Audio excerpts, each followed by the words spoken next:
So I kind of wanted to talk about something that really, I'd say it means a lot to me because, it does.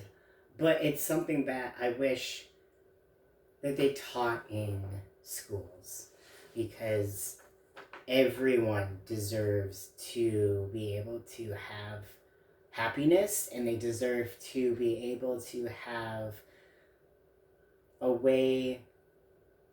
I don't even know how I want to finish that sentence, so I'm going to stop it right there. Maybe I'll get back to it. All right. So the thing I want to talk about is mindfulness.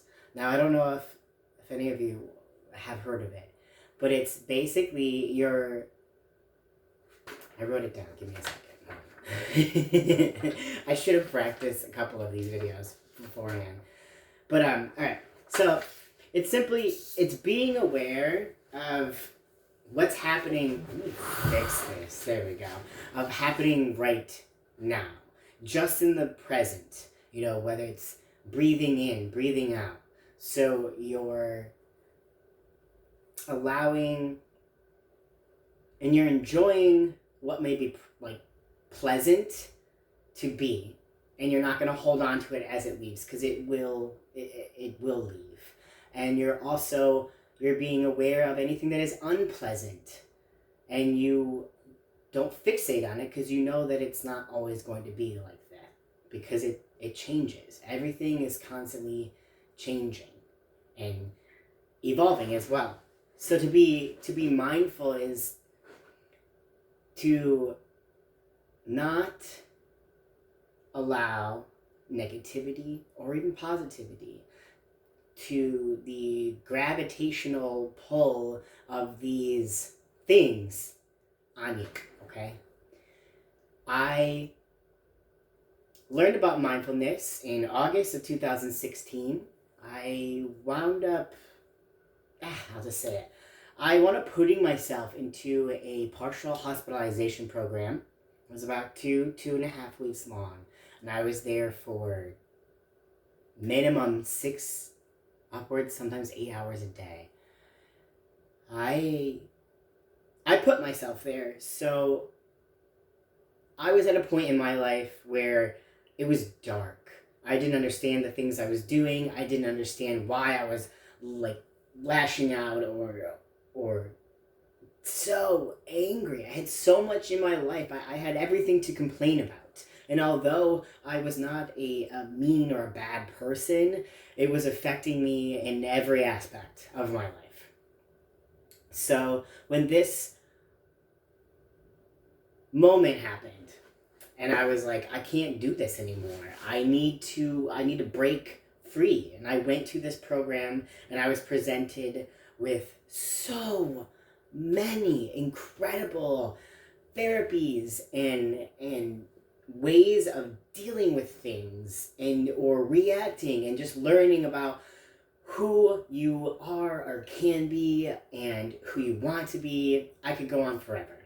But mindfulness was the first thing that when it hit me hard. And every word that came out of a video or a lecture or a therapy or a group chat, I let it come to me and I actually listened to every syllable, everything. I let it resonate. And the thing about mindfulness is it's not something that's just going to snap. You're just gonna be like, oh, I don't care about this anymore, or that's fine, or oh, I can do this now. It's something that takes practice and it takes time. And it took me years to be able to harness it to the point where it was like just nature to me. I don't even know what was that. Second nature, is that what it's called? Or it's just you just do it. Now in learning this, I learned though that reflecting on my own thoughts and my own life, I found that I started not being more judgmental of people, but I was more sensitive to others because they weren't sensitive to me. Basically, surround yourself with good and you'll have more good, usually, right? Now, where am I going with this? So this mindfulness, when you learn about it, now I'm not going to teach you, I have more notes, how to necessarily do it, but there are different states of the mind, right? So there's like a reasonable mind, like you see on like one half, right? And then there's this emotional mind. And then together when they overlap, it's like this wise mind. It's that knowledge, it's that educated understanding, it's using, your empathy, which we can get to another point in time. And being able to just flow through over with these obstacles that happen in life. Now, the reasonable mind is like kind of like a cool. It's more like thinking temperature wise, right? The rational, the task focused. Okay. Now on this emotional mind, it's more like a hot. It's mood dependent. It's, let's see my notes. It's this, yes, emotion focused. So when the two are together, now the wisdom within each person is going to be different. But that's the part about being mindful, is you use and you start to become more tuned into yourself and more tuned into the things around you, but you don't let it affect you. You don't let it attach to you, drag you down. You just sort of, okay. If you're driving and somebody cuts you off, maybe you were having a horrible day and it was just like that tiny little tip of grain of rice that just throws you off and you just get angry I get it, but you just get angry. Or maybe this person who cut you off, maybe they were having a bad day too, which doesn't necessarily mean that it's okay.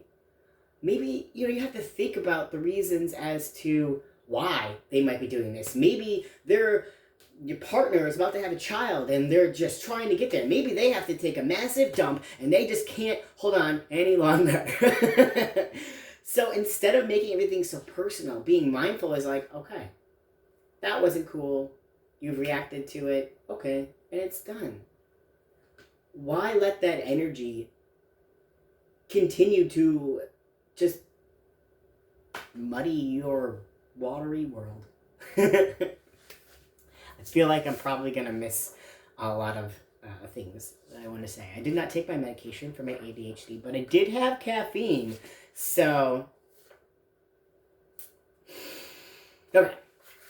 So there's different exercises that can be done. And this is just hopefully this video saves, because I don't think I could record a second one. But I wanted to start something to see if any of you out there know about mindfulness or would like to know more. I am not certified in anything, so everything I guess I'm saying is technically opinion, but that's okay. Yeah. For me, it's completely changed my life, and I care about complete strangers. So if this comes across to you and you don't even know who I am, cool, because I want you to be able to have a happier life. Okay, I'll see if I can find some links about mindfulness. Yeah, my train of thought is just poof, gone. Okay.